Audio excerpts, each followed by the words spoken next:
हर हर महादेव। स्वागत है आज की इस वीडियो में।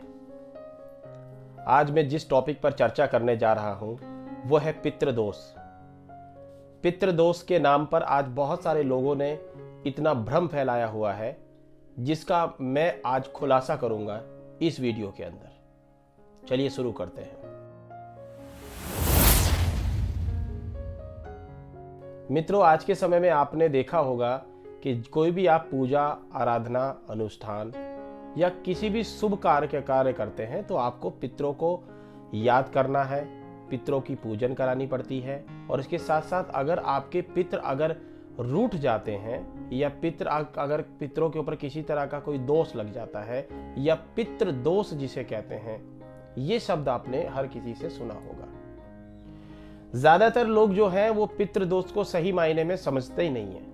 लोग सोचते हैं कि पितृदोष का मतलब है पितरों का रूठ जाना और पितरों के द्वारा आपके घर में आपका बर्बाद कर देना, घर में आपके अशांति फैलाना, घर में आपको धन की वृद्धि ना होने देना, घर में आपको किसी भी प्रकार की हानि पहुंचाना भी पितृदोष कहलाता है।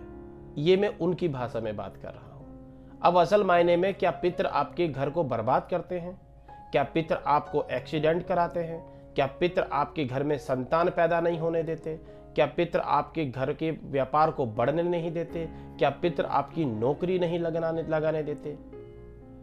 तो ये सभी सवाल आपके मन में चल रहा होगा। इन सभी सवालों के जवाब हम आज इस वीडियो में देंगे, और विज्ञान और ज्ञान दोनों के साथ। दोस्तों, आपने देखा होगा कि जब भी आपके घर में किसी तरह का कोई अनहोनी होती है, आप किसी भी तांत्रिक या किसी भी भगत या किसी भी ओझा या किसी भी पंडित या किसी भी ब्राह्मण के पास जाते हैं आप, और वहां पर आपको एक ही सवाल मिलता है, आपके पितृ दोष लगा है, आपके पितर आपको बर्बाद कर रहे हैं। और 99% जो पंडित होते हैं, जो ब्राह्मण हैं, उनमें से भी कुछ लोग ऐसे हैं जो कि ऐसी चीजों को ना होते हुए भी उस चीज को बता देते हैं कि आपके पितृ दोष लगे हैं। और पितृदोष की परिभाषा क्या बताते हैं जी? पितर आपसे रूठ गए और इसलिए वजह से वो आपको बर्बाद कर रहे हैं। मगर ऐसा नहीं है। यदि तंत्र की अगर हम बात करें तो मैं जिस विधि को बताऊंगा वो तंत्र विधि के द्वारा है, क्योंकि हम यहाँ पर सात्विक विधि बिल्कुल भी नहीं बताएंगे। इसके साथ साथ जो भी मैं बता रहा हूँ, मैं अपने पर्सनल राय है ये मेरी। किसी भी तरह का मैं किसी अनुष्ठान को या किसी पूजन को, किसी विधि को या किसी ब्राह्मण को मैं कभी भी इस पे उनकी पद्धति को चैलेंज नहीं कर रहा, उनके रीति रिवाज को चैलेंज नहीं कर रहा। अब बात करते हैं पितृदोष के ऊपर कैसे, क्यों बदनाम किया जाता है, आखिर होता क्या है। आपने देखा होगा जब भी आपके कार्य बिगड़ते हैं तो आपको लगता है कि आपके पितृदोष है। पितृदोष का मतलब है पितृदोष, पितृ का रूठना, पितरों को के बंधन होना और पितृ ही आपसे दूर चले जाना। 3-4 कैटेगरी होते हैं। या तो पितर आपके दूर चले गए हैं, पितर आपके रूठे हुए हैं मगर रूठे हुए हैं, पितर आपके हैं मगर बंधन में है, और बंधन भी तंत्र बाधा से की गई बंधन, मतलब तंत्र क्रिया के द्वारा उनको बंधन में डाल देते हैं। देखिए, आज इस कलयुग के अंदर बहुत दुश्मन है। आपके आस पड़ोस, आपके साथ में रहने वाले लोग ही आपके साथ किसी तरह का कुछ गलत कार्य कर देते हैं। मैं ये नहीं कहता कि हर कोई आपके साथ गलत कार्य करता है, मगर ज्यादातर लोग ये हैं जो आपके साथ जो तंत्र बाधा लगती है वो आपके ही ऐसे लोगों के द्वारा करवाया गया होता है जो आपको जानते हैं। अनजान व्यक्ति पे कभी भी किसी तरह की तंत्र बाधा नहीं लगती है, मना ही की जाती है।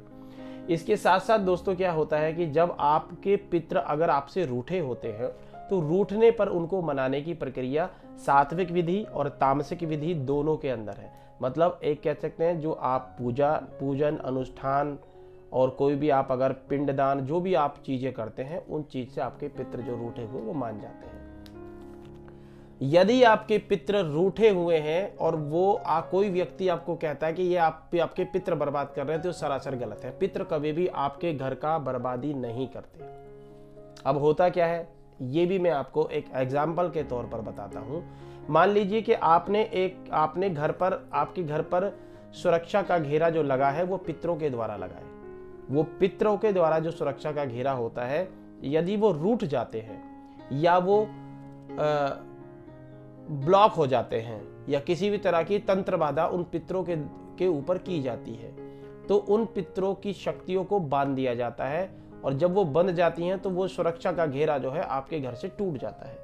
जब वो सुरक्षा का घेरा टूट जाता है उसके बाद में होता क्या है कि बाहरी जो बुरी शक्तियां हैं, नजर दोष कह लीजिए, तंत्र बाधा कह लीजिए, सारे दोष जो हैं आपके ऊपर या आपके घर पर वो लागू हो जाते हैं।